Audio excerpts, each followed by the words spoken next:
Hello everyone. Today we will be solving a question from mathematics. Question says that the angle of elevation of a cloud from a point 12.44 meter above a lake is 45 degree and the angle of depreciation of its reflection in the lake is 60 degree. Find the height of the cloud from the surface of the lake. हमें cloud की height find करनी है surface, lake के surface से। चलिए इसको solve करते हैं। तो सबसे पहले हम इसका एक डायग्राम ड्रॉ कर लेते हैं जिससे कि हमें इस क्वेश्चन को सॉल्व करने में इजी हो। ठीक है, तो हमें बोला गया है एक लेक है। ठीक है, तो हम सपोज कर लेते हैं ये हमारे पास लेक है ठीक है, तो इसके अंदर ये वाटर है। ठीक है, तो ये लेक का क्या आ गया, सरफेस हो गया, वाटर सरफेस। ठीक है, ये हमारी क्या है, लेक है जिसके अंदर ये पूरा क्या है, वाटर भरा हुआ है। ठीक है, तो यहाँ पे ये क्या हो गया, वाटर सरफेस हो गया इसका, लेक का।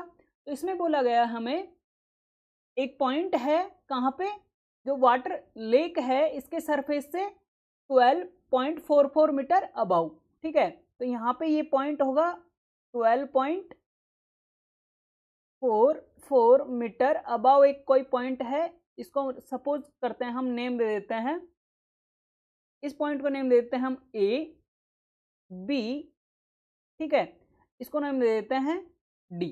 ठीक है, कोई पॉइंट है जो इस सरफेस लेक है इसके सरफेस से 12.44 मीटर अबाउ। ठीक है, तो यहाँ पे हमने एक पॉइंट बना दिया डी, जो सरफेस जो लेक के सरफेस से कितना अबाव है, 12.44 मीटर अबाव है। ठीक है, और हमें क्या बोला गया है, एक क्लाउड है। ठीक है, क्लाउड सपोज कर लेते हैं यहाँ पे, जो इस पॉइंट से 12.44 मीटर, इस पॉइंट से डी से एंगल ऑफ एलिवेशन बना रहा है कितने डिग्री का, 45 डिग्री का। ठीक है, तो एंगल ऑफ एलिवेशन क्या होगा, जब यहाँ पे कोई बेस होगा। ठीक है, ये एंगल ऑफ एलिवेशन कितना बन रहा है इस क्लाउड से, 45 डिग्री का, 45 डिग्री का।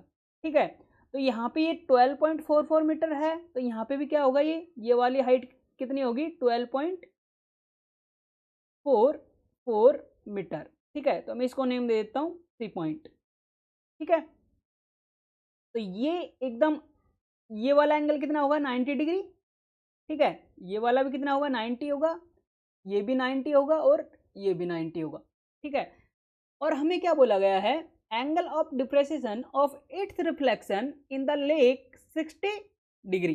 ठीक है, तो जो ये क्लाउड है इसका रिफ्लेक्शन बन रहा है यहाँ पे लेक में, तो यहाँ कहीं बनेगा। ठीक है, तो इसका एंगल ऑफ डिप्रेसिएशन कितना है, 60 डिग्री, तो ये वाला एंगल कितना हो जाएगा, 60 डिग्री। ठीक है, तो यहाँ से जो ये हाइट है इसको सपोज कर लेता हूँ मैं, इस पॉइंट को नेम दे देता हूँ ई। ये वाला पॉइंट है हमारा, ये क्या है, ई है। ठीक है, इसको यहाँ से यहाँ तक की हाइट क्या हो जाएगी, इसको सपोज कर लेते हैं एच है। ठीक है, और इस वाले पॉइंट को नेम दे देता हूँ मैं एफ। ठीक है, तो ये हमारे पास एक डायग्राम बन गया। ठीक है, तो अब हमें क्या फाइंड करना है, हमें फाइंड करनी है ए से ई तक की डिस्टेंस। ये वाला पॉइंट हमारा क्या है, ए है, तो यहाँ से ए से ई तक की डिस्टेंस हमें फाइंड करनी है, ये वाली हाइट, ये वाली हाइट, ये वाली डिस्टेंस हमें फाइंड करनी है। ठीक है, जो कि क्या है, क्लाउड की हाइट है, कहाँ से, लेक के सरफेस से। चलिए इसको सॉल्व करते हैं। तो हमें पता है,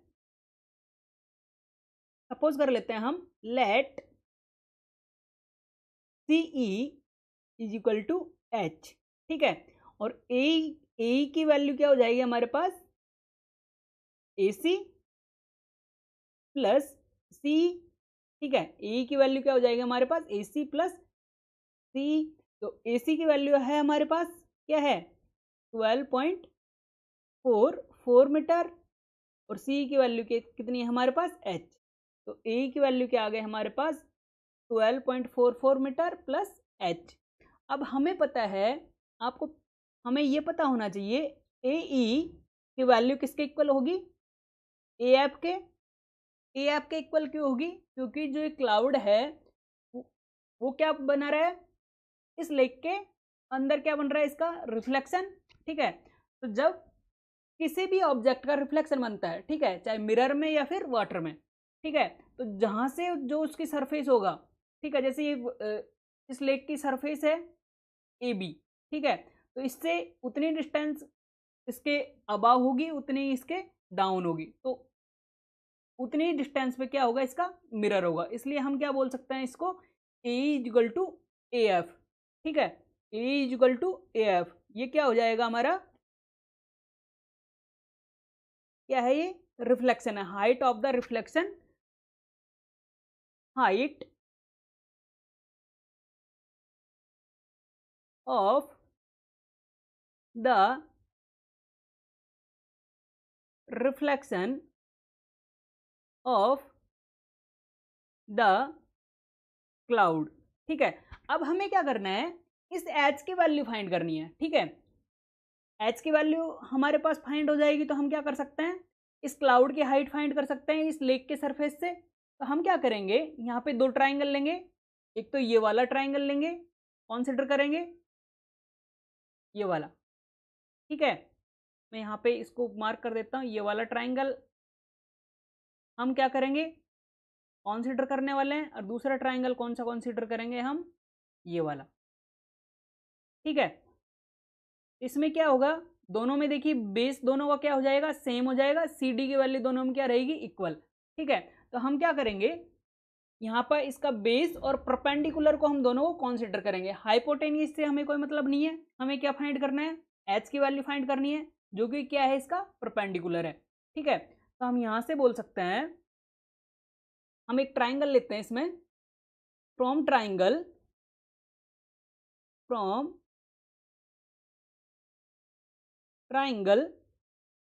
कौन सा वाला ट्राइंगल लेंगे हम, ट्राइंगल लेंगे डी ई डी सी ई, डी सी ई।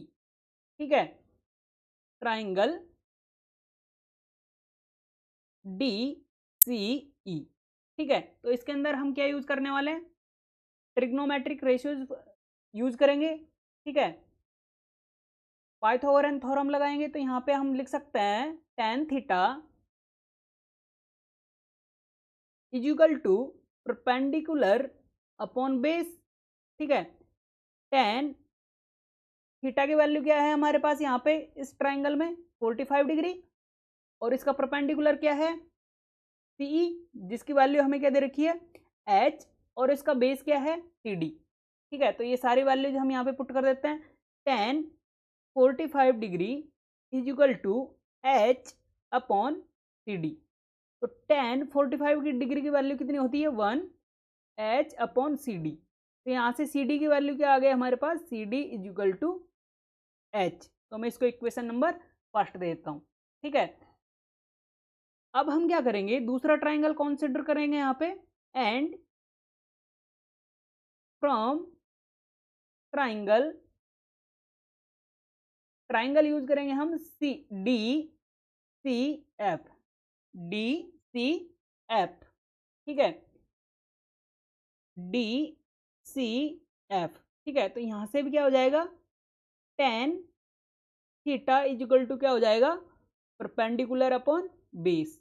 ठीक है, तो यहाँ पे थीटा की वैल्यू क्या है हमारे पास, थीटा की वैल्यू है हमारे पास 60 डिग्री। ठीक है, और परपेंडिकुलर क्या है हमारे पास, सी एफ, और बेस क्या है, सी डी। ठीक है, तो यहाँ से हम लिख सकते हैं tan 60 degree is equal to C F upon C D. ठीक है, तो यहाँ से हमें पता है tan 60 डिग्री की वैल्यू कितनी होती है, √3। तो यहाँ से √3 is equal to C F upon C D. तो सी डी की वैल्यू क्या आ जाएगी हमारे पास, यहाँ से C D is equal to C F upon √3। इसको मैं देता हूँ इक्वेशन नंबर 2। अब देखिए यहाँ पे इक्वेशन 1 एंड 2 को हम क्या कर सकते हैं, दोनों को इक्वल कर सकते हैं, क्योंकि यहाँ पे भी C D is equal to C D की वैल्यू दे रखी है, और यहाँ पे भी सी डी की वैल्यू दे रखी है। ठीक है, तो हम यहाँ पे बोल सकते हैं from equation 1 and 2 we get, हमें क्या मिलेगा, CF upon √3 is equal to H। ठीक है, अब हमारे पास H is equal to CF upon √3 आ चुका है, पर यहाँ पे CF की वैल्यू क्या होगी, तो यहाँ पे देखिए डायग्राम को देखिए, CF किसके इक्वल है, CF की वैल्यू किसके इक्वल है, CA प्लस CF की वैल्यू किसके इक्वल होगी, CF की वैल्यू हमारे पास किसके इक्वल होगी, हम इसको बोल सकते हैं CF की वैल्यू होगी हमारे पास, तो यहाँ पे हमारे पास CF की वैल्यू किसके इक्वल हो जाएगी, CA प्लस AF, जहाँ पे AF की वैल्यू किसके इक्वल है हमारे पास, CA प्लस C। ठीक है, तो हम यहाँ से बोल सकते हैं CF की वैल्यू की जगह हम क्या पुट कर सकते हैं, CF की जगह पुट कर सकते हैं हम CA प्लस AF। ठीक है, upon √3 is equal to H। ठीक है, तो CA की वैल्यू कितनी है, यहाँ पे CA की वैल्यू है हमारे पास 12.44, तो हम यहाँ पे पुट कर देंगे 12.44 प्लस AF की वैल्यू कितनी है हमारे पास, यहाँ पे AF क्या बना रहा है, ये AF क्या रिफ्लेक्शन है इसका, ठीक है, क्लाउड का, कहाँ से, इस लेक के सरफेस से, तो AF की वैल्यू किसके इक्वल होगी, A के, और A की वैल्यू क्या है 12.44 प्लस H, जो कि अभी हमने यहाँ पे डिस्कस किया था। ठीक है, तो हम यहाँ पे क्या लिख सकते हैं, AF की जगह 12.44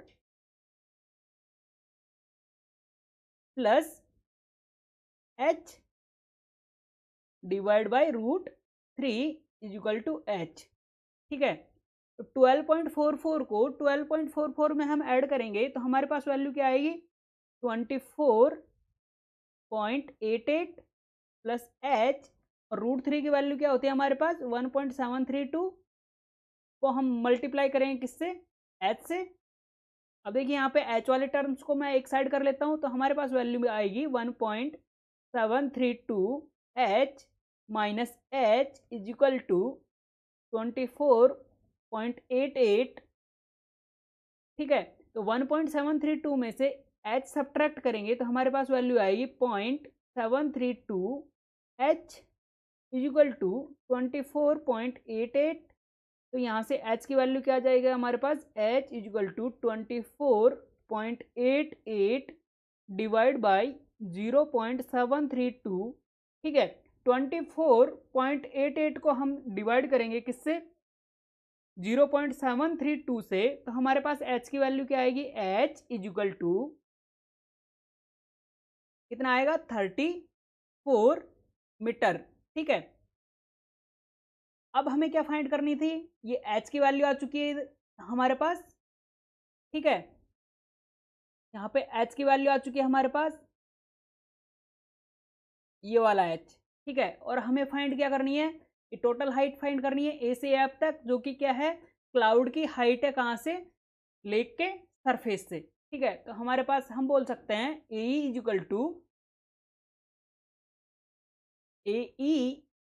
इक्वल टू क्या आ जाएगा हमारे पास, 12.44 प्लस H की वैल्यू कितनी है हमारे पास 34, तो 34 को 12.44 में हम ऐड करेंगे तो हमारे पास वैल्यू आएगी 46.44 मीटर। तो हमारा फाइनल आंसर क्या हो गया, हैंस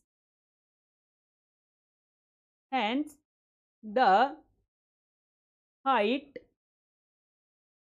ऑफ क्लाउड फ्रॉम